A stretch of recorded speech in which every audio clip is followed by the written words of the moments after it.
সুকান্ত মজুমদার বলছেন যত বড় নেতাই হোক কোনো রকম কোনো অভিযোগ থাকলে থানায় গিয়ে অভিযোগ জানান, কিন্তু যিনি অভিযোগ জানাতে যাবেন তিনি যদি দেখেন যার বিরুদ্ধে অভিযোগ পরদিনই তিনি সহজে জামিন পেয়ে যাচ্ছেন, মুখে বলা সহজ যে ভয় আউট ভরসাহীন, সেই মানুষটা ভরসাটা পাবেন কিভাবে শীর্ষেন্দুদা?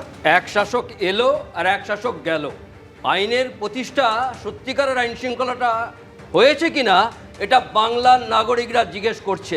আজকে ওপরতলার মানুষ, ওপরতলার বিজেপির নেতারা যেটা বলছেন সেটা নিচুতলার বিজেপির নেতারা ঠিক আগের সরকারের মতো কাজ করছেন। এটা তো সেই চোরকে চুরি করা আর গৃহস্থকে সাবধান থাকতে বলা। এটাই কি ছিল? এটাই কি আমরা চেয়েছিলাম? বাংলা কি এটাই চেয়েছিল? আজকে আগের সরকারের কাছে থানার মধ্যে যাওয়া যেত না, অভাব অভিযোগ যেগুলো ছিল তাকে এফআইআর করা যেত না, আজকে জিডি করতে যেতে পারতাম না। আর আজকে দেখছি কি, আজকে গেটে তালা। যাবে কোথায় মানুষ? যাবে কোথায়? আইন শৃঙ্খলা কোন জায়গায় পৌঁছেছে? আমরা তো ভরসা করেছিলাম প্রতিটা বাংলার মানুষ যে 15 বছর ধরে যে অভাব অভিযোগ দিতে পারেনি, যে অবস্থায় ছিল, অসুবিধাতে ছিল, সেই অসুবিধাতে যদি কাটে, সেই জন্যে ভয় আউট ভরসাহীন ছিল। সেই ভরসাটা যাবে কোথায়? সেই ভরসা কার কাছে রাখবো? মুখ্যমন্ত্রীকে শুভেচ্ছা জানিয়েছিলাম, কিন্তু এখন কি অবস্থা? মুখ্যমন্ত্রী বলছেন এক, নিচু দলের কর্মীরা বলছেন আর এক। এই গুপ্তাবাস যেটা বলছেন, কেন দুদিন আগে আলিপুরে হয়নি? ববি হাকিমের একজন সাগরেদ, তাকে পরের দিনই সঙ্গে সঙ্গে জামিন দিয়ে দেয়নি। তাহলে প্রতিটা জায়গায় যদি এই অবস্থা হয়, তাহলে মানুষের অসুবিধাতে পড়লে মানুষ পুলিশের কাছে যেতে পারবেন না, স্বাস্থ্যে কিছু হলে ডাক্তারের কাছে যেতে পারবেন না, অন্য কিছু হলে বাইরে যেতে পারবেন না। আমি বলছি তর্কের খাতিরে অভিযোগ জানাতে পুলিশের কাছে পৌঁছেও গেল। এবার তারা যখন দেখছেন সেই পুলিশকেই তো বিজেপি নেতা একেবারে তালাবন্ধ করে রেখে দিচ্ছেন, তারপরে সেই আইনের শাসনের প্রতি ভরসাটা সম্বন্ধে আসবে কোত্থেকে? আমি প্রত্যেককে ধন্যবাদ জানাবো যে আপনারা এই কথাগুলো তুলে ধরতে পারছেন। ধন্যবাদ জানান। হ্যাঁ, তালাকেও জানাচ্ছি, তালাক যে দিয়েছে তাকেও ধন্যবাদ জানাচ্ছি যে এই ঘটনাগুলো আপনারা তুলে ধরতে পারছেন।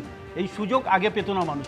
থানায় যাচ্ছে, থানা বিচার করছে, থানা তাদেরকে অ্যারেস্টও করছে, অ্যারেস্ট করার পর অ্যারেস্ট করা না না, এই যে আমি বলছি 8 দিন পরে একজনও গ্রেফতার হয়নি, তাহলে পুলিশকে ধন্যবাদ জানাচ্ছেন তো? এটা না না, এই 8 দিন পেরিয়ে গিয়েছে, একজনও গ্রেফতার হয়নি। সিসিটিভিতে দেখা যাচ্ছে যাদবপুর ইউনিভার্সিটিতে যেখানে একজনও গ্রেফতার হচ্ছেন না, তাহলে কেন হবে? কেন গন্ডগোল পাকাবেন বাইরে? আরে যাদবপুর নিয়ে না না, সেই জায়গাা যাদবপুরের জন্য নয়, আজকে যেখানেই হোক বাইরে তো একটা গন্ডগোল হয়েছে রাস্তায়। যাদবপুর ইউনিভার্সিটির ভেতরে বলছি না আমি, ইউনিভার্সিটির ভেতরে জন্য তাহলে অধ্যক্ষ চ্যান্সেলর ভাইস চ্যান্সেলর না হলে পরে 37 ঘন্টা বাধা করেছেন, কিন্তু বাইরে কেন যাদবপুর থানায় আসেনি? কেন সুমোটো মামলা করেননি?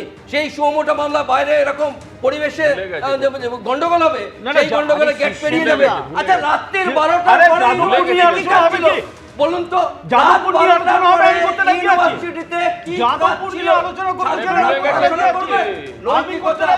যাদবপুর নিয়ে আলাদাভাবে আলোচনায় আসবো, তার আগে কৃষাণু মিত্র। আমি জাস্ট বুঝতে পারছি না তোমরা পুলিশ এবং বিজেপি শীর্ষ নেতৃত্বের উপর আস্থা এত রাখছো, কিন্তু যদি পুলিশের কাছে অভিযোগ তো সুকান্তবাবু নিজে করেছিলেন, গরুচোর বলেছিলেন প্রকাশ সিং বারিককে, যাকে গরুচোর বলে তিনি সারা বাংলা জুড়ে ঘুরলেন, বাংলার মানুষের সমর্থন আদায় করলেন। বিজেপি শীর্ষ নেতৃত্ব তাকে গরুচোর নয়, তাকে বিজেপির মধ্যে নিয়ে বিজেপির সাংসদ করে দিল। তাহলে আজকে যে বলছে যে অভিযোগগুলো করছে কি দাম আছে? যাকে বলেছিল শিব ঠাকুরকে অপমান করেছে, সারা মানুষকে নিয়ে ঘুরছে এখন। এই যে এরা ঘুরছে, আজ খুঁটি পুজো, বাংলার মানুষ আমাদের ধর্মীয় আচরণের